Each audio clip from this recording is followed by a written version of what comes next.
Hello, everyone, and welcome. Thank you so much for joining us today for our discussion Q&A session with Frank Gallagher. I'd just like to begin by doing an acknowledgement of country.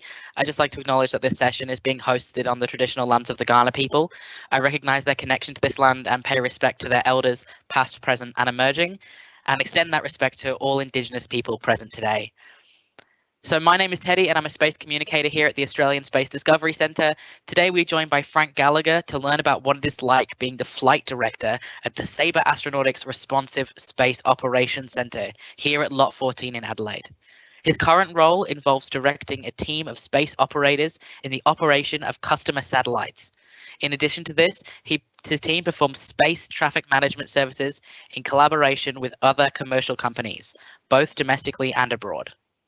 Frank studied at Cranfield University in the United Kingdom, where he earned a master's degree in astronautics and space systems engineering before starting his career at Airbus Defence and Space.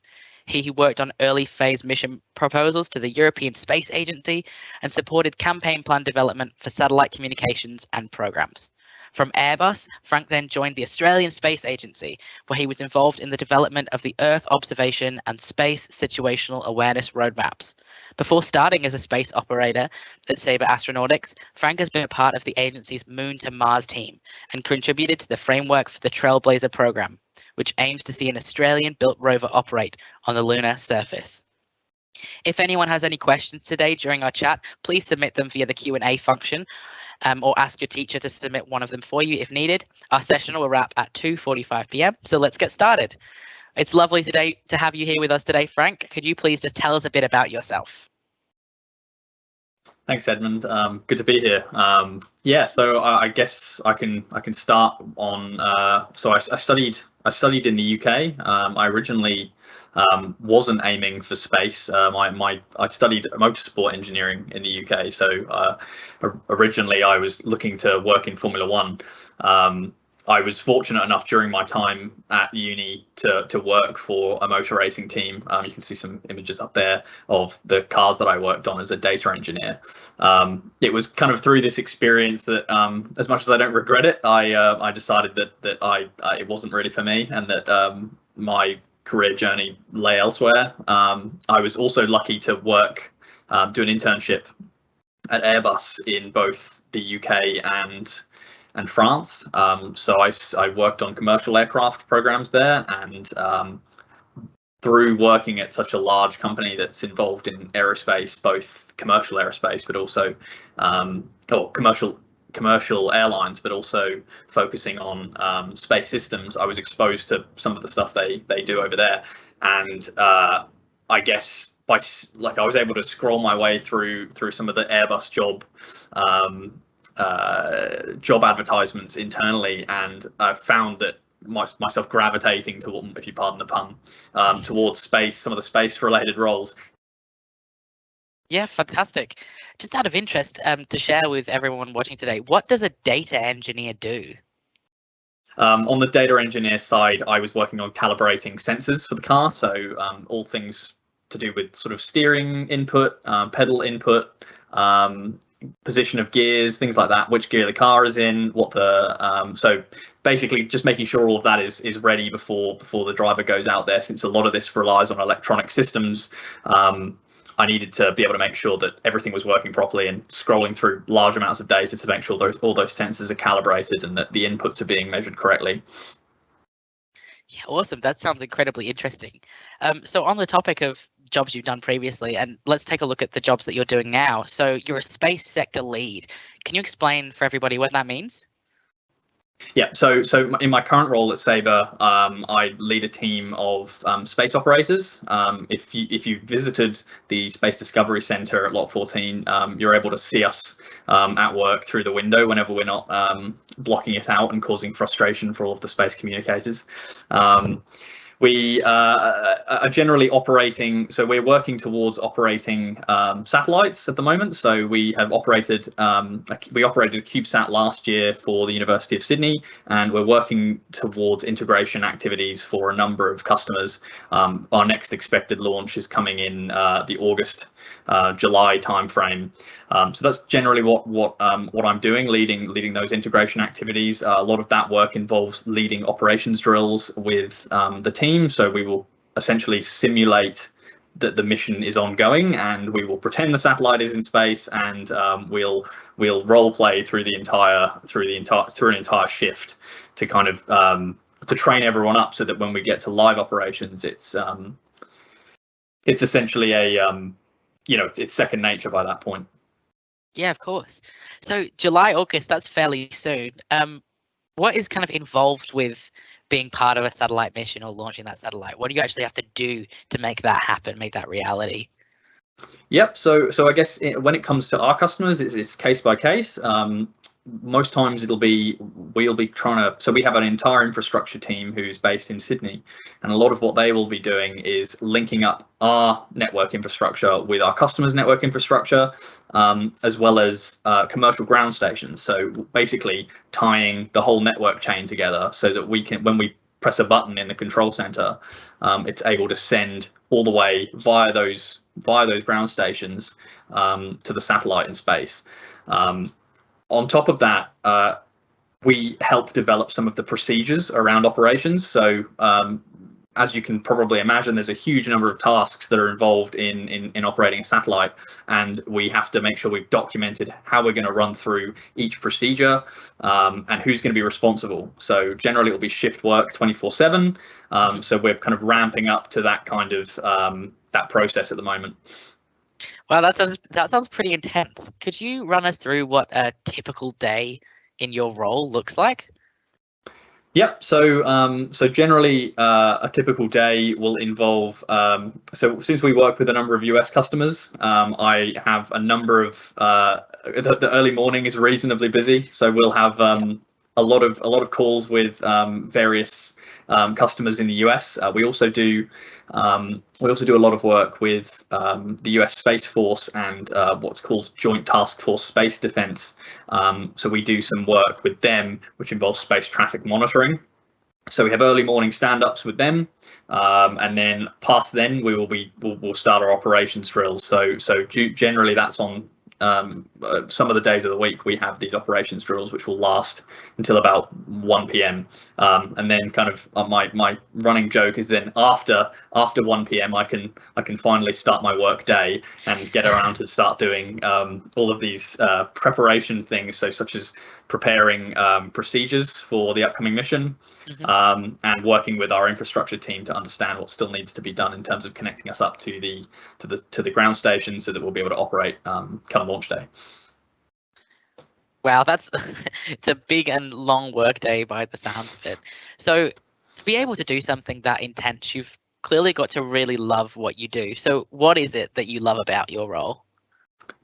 Oh, that's a good question. Well, I think specifically spacecraft operations is very fun from the perspective of like working in a team, time critical. If you enjoy working in, I guess, somewhat of a stressful, well, not stressful, maybe that's the wrong term, fast paced. It's very fast paced.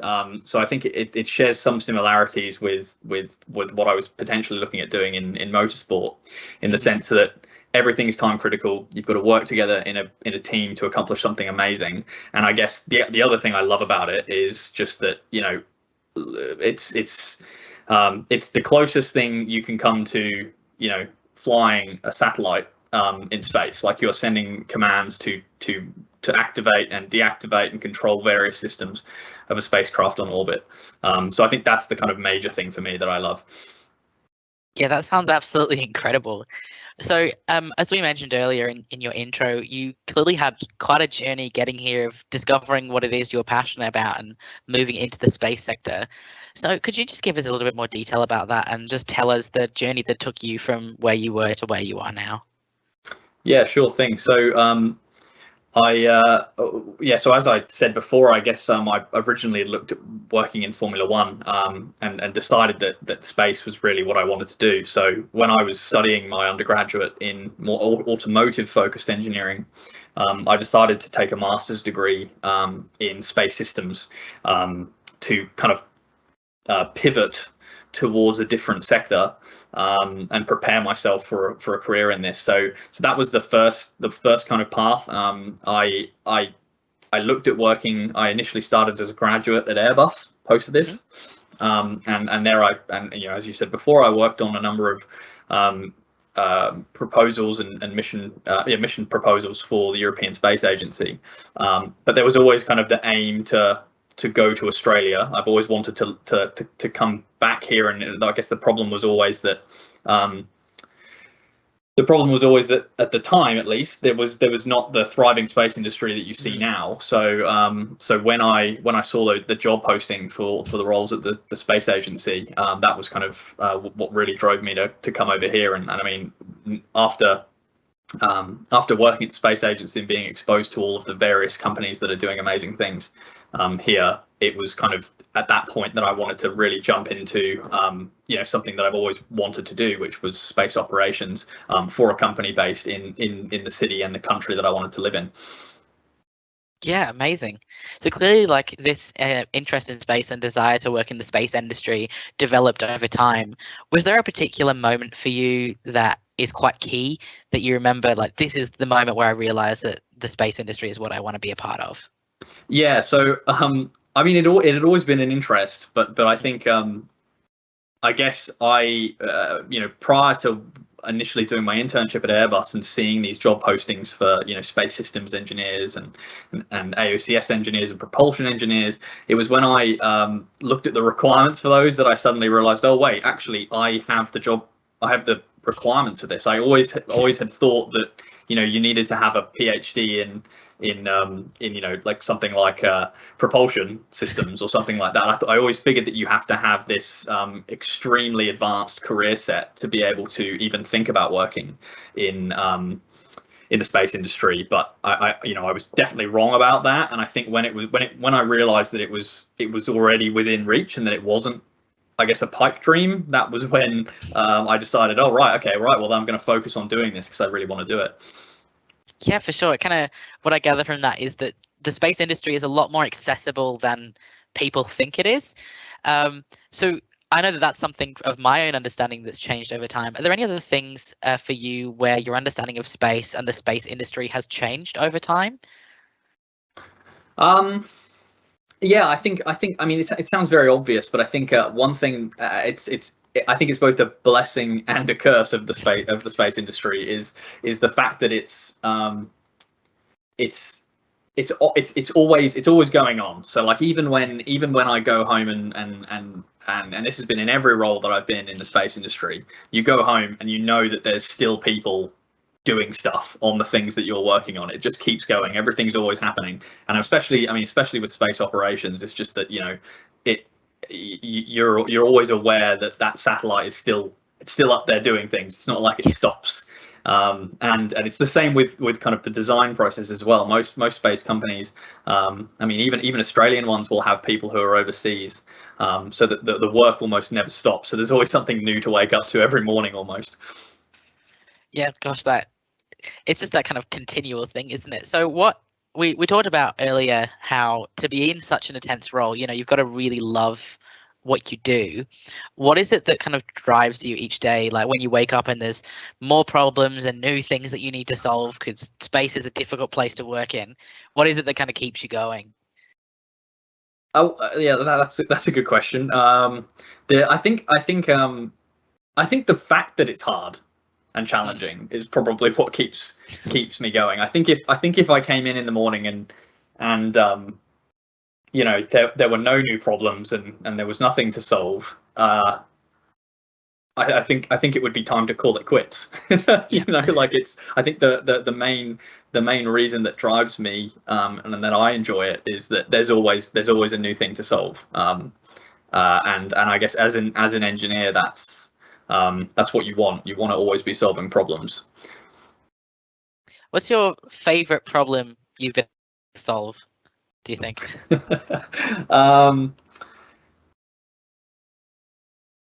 Look, I think favorite kind of problem. Oh, that's an interesting one. I think like spacecraft engineering, relatively speaking, is easy compared to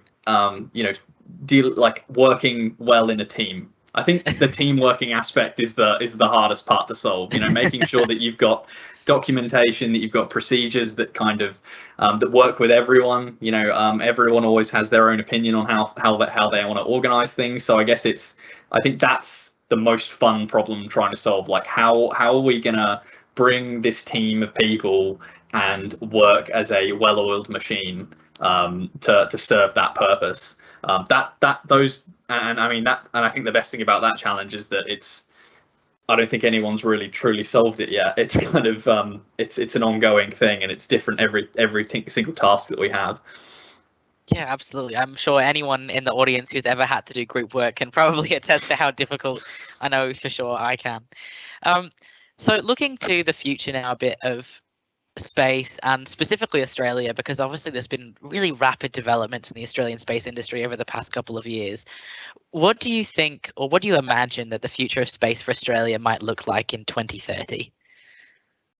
So I think in 2030, I mean, I think it's already started to happen to some extent. Well, I think, you know, thanks to the space agency and the efforts of also the companies here in Australia. But I think I don't think people will need to look to go overseas to work on cutting edge tech and to be able to be involved in active space missions. I'd like to think that in the future, by 2030. I mean, we've already got this with the Moon to Mars Trailblazer, but it would be good to see. You know, I'd like to think that there will be more. There'll be more collaborations with other space agencies, be it NASA or the European Space Agency, or you know, some of the other space agencies out there. I do also think that I mean, Australia has a fledgling launch industry, so I think I'd like to think that by 2030 we'd be seeing a number of launches from Australia. Like, I mean, yeah, I'm not too exposed to the launch industry here in my current role, but you know, the idea of seeing an Australian built satellite launching from an Australian built rocket from Australia would be amazing. So I think. I think it's we're on track to see those kind of things. It may not be at the scale that you see in you know, the United States. It might be smaller launch vehicles and smaller satellites, but I do think that by that point we'll be seeing either that happening or that kind of it'll either be established or it'll be starting to happen, I think. Sounds awesome, and I'm so excited for what the future holds in that regard. Just for fun, let's jump forward another decade, so 2040. What do you think you will be doing, or where you will be in the year 2040? Tricky one. Well, look, I mean, I'd like to think you know, space operations is something that I think like Saber as a company still has a lot more to do on its mission to kind of democratize space. And I mean, we're as a company aiming to get to a point where we can have follow the sun operations. So we still want to open up you know, mission control centers elsewhere. So I'd like to think that whether or not it's in a leadership position around that, or I'd like to think that in 2040 we were looking at we were having it you know, still very much involved in space operations, but maybe from a larger scale. Like, how does Australia integrate with other countries on follow the sun operations? We're already you know, at the moment I'm starting to work on that with the US, but seeing that with other countries. And I guess the other thing is I'd like to see. I'm interested to see where my role and the role of my team fits in that time frame, because I think more and more these days spacecraft operations is becoming more and more automated. So it's whether or not, you know, we're going to automate ourselves out of a job. I don't know, but yeah, no, it's exciting. Yeah, for sure. One of the things you mentioned there was, like, one of the goals for Saber Astronautics was the democratization of space. Could you briefly, just for the audience, explain what that actually means? And do you think that's kind of one of the things that needs to change in the space industry in order for it to, like, keep thriving overseas and here at home? Yep. So I think one of the things that gravitated me towards Saber Astronautics was that goal to democratize space. It kind of linked back to how I didn't realize that I could work in the space industry, and the fact that space should be kind of for everyone. There are roles available for everyone. But I think what Saber wants to do is make space operations more and more easy, so that you don't need an entire team of people, or you don't need a team of 10 people working on a single satellite. The idea being that you can have a smaller number. In terms of like democratizing space for the Australian industry, I know that it's a general idea that's shared by many space companies, and it's really good to see. Maybe it's a different spin on the idea, but I do think the like democratizing to some extent for me means that increasing collaboration. I think in the past there have been too many space companies that have been considered to do everything. They're going to do all of the things. So I think seeing that the partnership between Australian companies, I think that's something that we're doing well now, but needs to be better in the future. So that more collaboration across the board, because I mean in Europe and in the US, it's very much that collaborative environment. Everyone has their own expertise, and they play up that niche and will work together in a big team to accomplish something amazing, which can't necessarily be done when one organization tries to do everything. Yeah, absolutely. So there's clearly a big challenge that faces us. What do you think are some of the other biggest challenges for Australia and for humanity when it comes to space? Do you think there's a way that we can actually overcome these?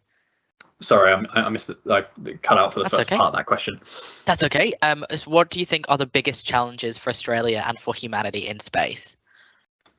I think going beyond. I mean, of course, NASA and the US has gone beyond low Earth orbit in the past, and of course there are many deep space missions and deep space.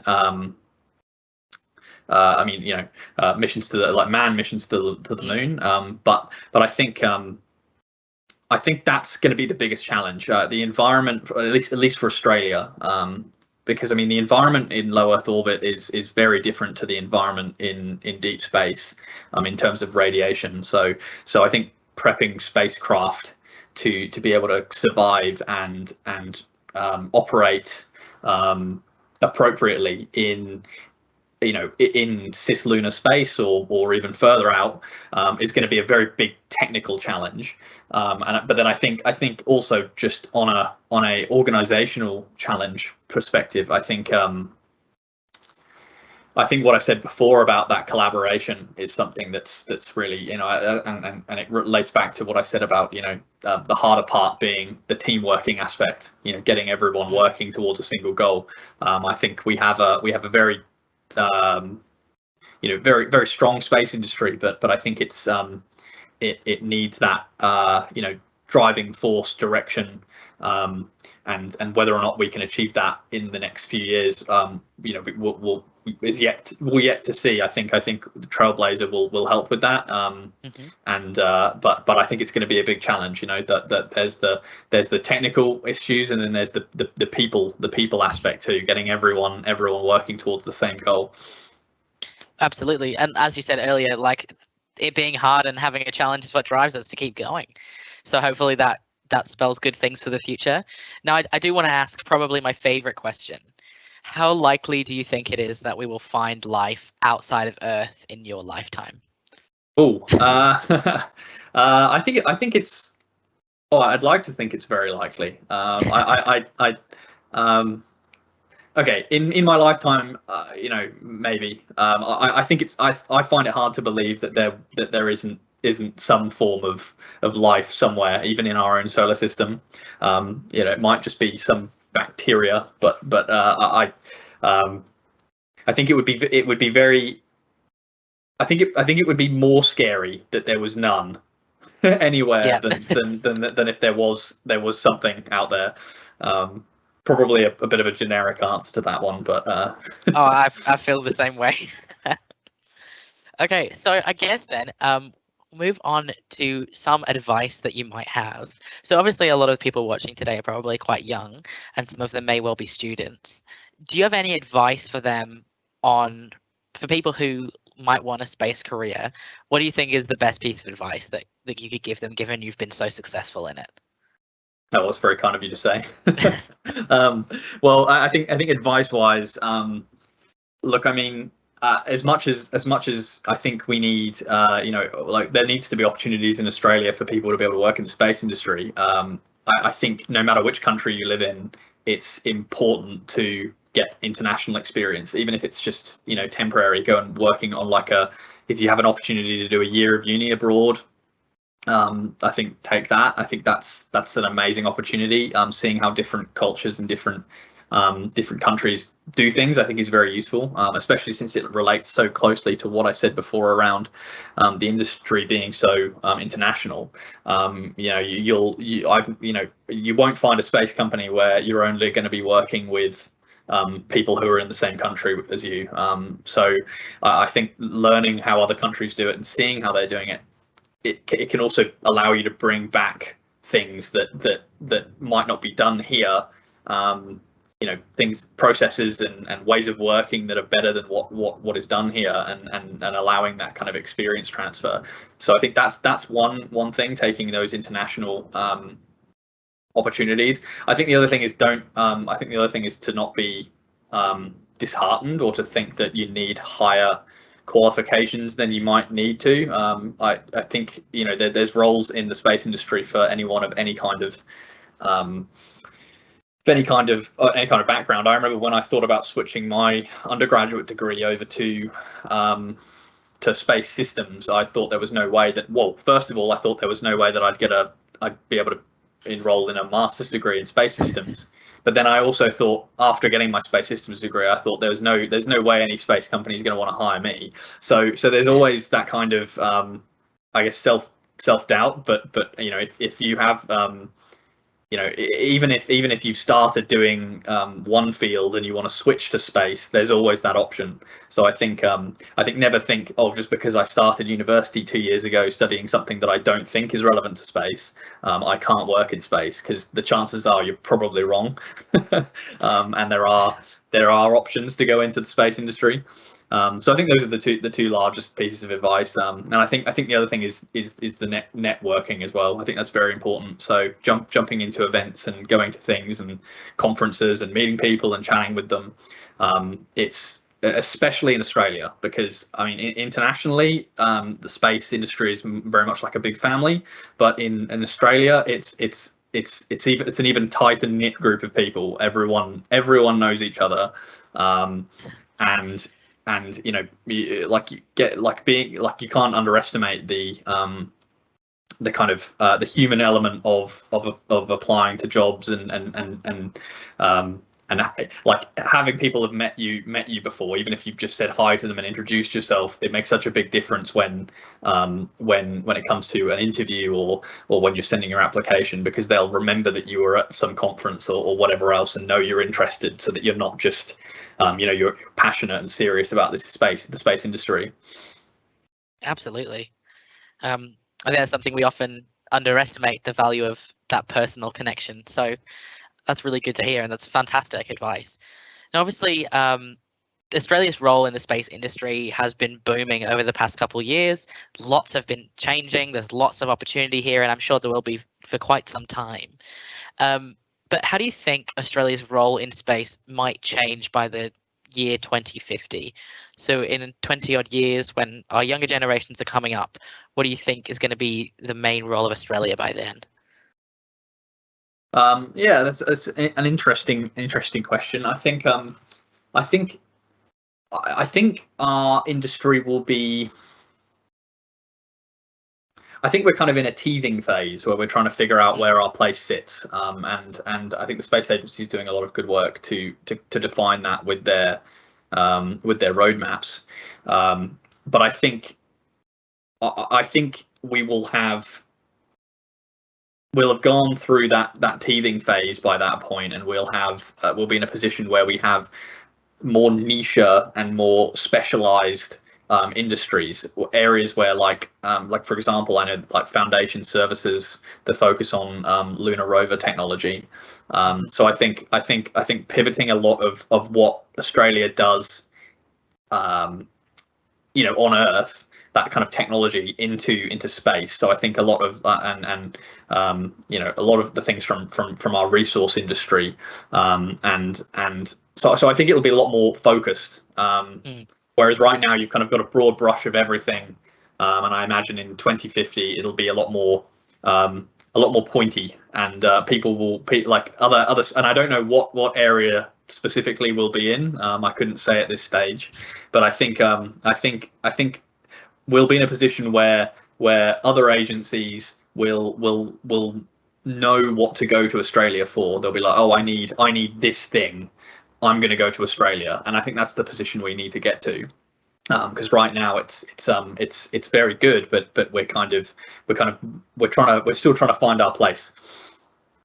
Yeah, absolutely. And because whilst we have a lot of historic experience as a nation being involved in space, it's obviously our agency is still fairly new.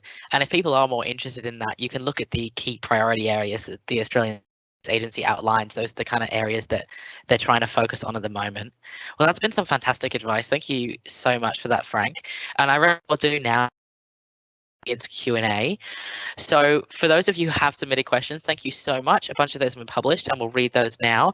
Anyone who has questions, feel free to post them, and they'll get checked, and then we'll be able to ask those of Frank now. So our first one that we've got here, before university, what subjects were you drawn to? So at university, I studied. Before university, I studied maths. So a lot of mathematics and primarily physics. So it was mathematics and physics. I did also study chemistry. I didn't do so well in chemistry, but I did study it, and also biology. So a lot of sciences and maths. That was what I did at high school. Did you particularly enjoy those, other than chemistry, obviously? I think I enjoyed physics. Maths, maths is a difficult one, because I think I enjoy maths, but I enjoy applied maths. So it can't just be numbers for the sake of numbers. It has to be numbers applied to a real life situation for me to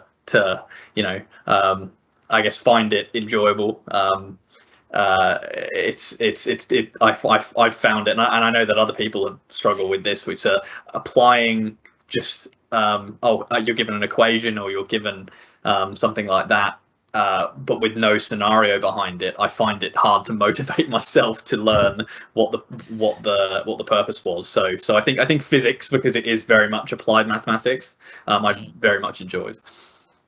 No, absolutely. I believe that's a common argument between physicists and mathematicians on which is more useful or better, is applied maths or pure maths. So another question we've got here: in hindsight, do you wish you could go back to tell your high school self like what your career looks like at the moment? Do I wish to go back? Yeah, like if you had the opportunity to go back and talk to your younger self and say, hey, you made it and this is what you did, or like you actually don't want to go into race cars, going to space now, is that something you do? No, I probably wouldn't, because I think if I went back and told myself that, I'd probably go, oh right, so everything's gonna be fine, I'll just chill out. so I think I had to go on that whole journey of discovery. I don't think I'd have changed my path, I don't want to mess with the time-space continuum. So I don't think I'd go back, and I don't think I would. I think I'd just let myself stay the course, because I think all of those experiences have made me who I am today, and got me to where I am. I think you need to go on that journey of discovery. Oh, absolutely. You step on a butterfly, you change the whole timeline, so you don't want to risk that. Yeah. Someone asked here, do you have to travel a lot for your role? And I mean, obviously, you've traveled as it is, having worked overseas, but particularly in the role you're in now, do you have to travel a lot for that? So I don't have to. It's difficult over the last couple of years because of COVID, but I mean, normally I anticipate travel between here and and the US. So Saber Astronautics has a mission control center in the US, and a lot of our customers are also based in the US, and also Europe. So there is definitely intermittent travel, so potential for travel. But I'd say most of the time I'm working in our mission control center. Given that it's a very much an operational role, I will expect to be on shift and things like that. So I guess organizing that me being out would have to kind of we'd have to rejuggle people's shifts and things like that. So we have travel, but it's not as it's not a regular weekly routine. Yes, no, of course. Someone's asked, was space something you've always been drawn to, for example, since you were a kid? Yeah, I mean, yes and no. I think I always was interested, but I didn't really throw myself at the idea of a space career, because I always saw it as a little bit out of reach. Which was why when I was in my teenage years and sort of discovered that I was already on a path to potentially be able to work in that industry, it was like it was almost like a whole new world opened up for opportunities. But I always had toy rockets and I always loved Star Wars, so space was always an interest, but it didn't become a career interest until later on. No, that's totally fair. Outside of space and Formula One as those interests, what are the other hobbies that you use to unwind from work? Yep. So one of the other things that I do in my spare time is I am on the way to get my private pilot's license. So I'm flying small piston engine aircraft. So whenever I can, I'll try and get out flying on the weekends, and I find it it's a very fun way to spend your time. Love being up high, and I think there's also a lot of operationally. There's actually a lot of relevance to what I do day to day, from a communications perspective. So it's just and I think in Australia the general aviation community is it's reasonably small. So it's like everyone knows everyone. It's like a little family of people flying planes. Well, it sounds like a very nice, stressful way to relax being so high up and going so fast, but each to their own. One of a question we've got here is, what is the most peculiar thing you've found about space and your job or role? Peculiar. Ooh.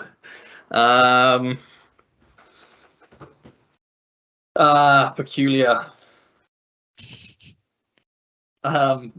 It's caught you on the fly, that one. It's quite an interesting question. I think peculiar. I guess sometimes you get, and I hope I'm not offending anyone either, but sometimes you get strange questions.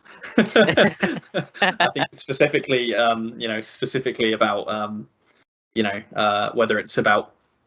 I think people always think that, I guess people outside of the space industry always seem to think that I'm covering up alien visitations, which I will neither confirm nor deny. So so I think that's the most peculiar thing. Yeah, I can concur with that one in my role. So yeah, I mean, those are some really great questions, and we'll give it another minute or so to see if there's any other that pop through before we have to wrap up today.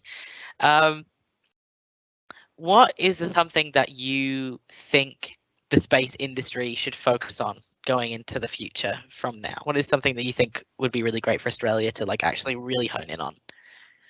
I'd like to see big joint missions.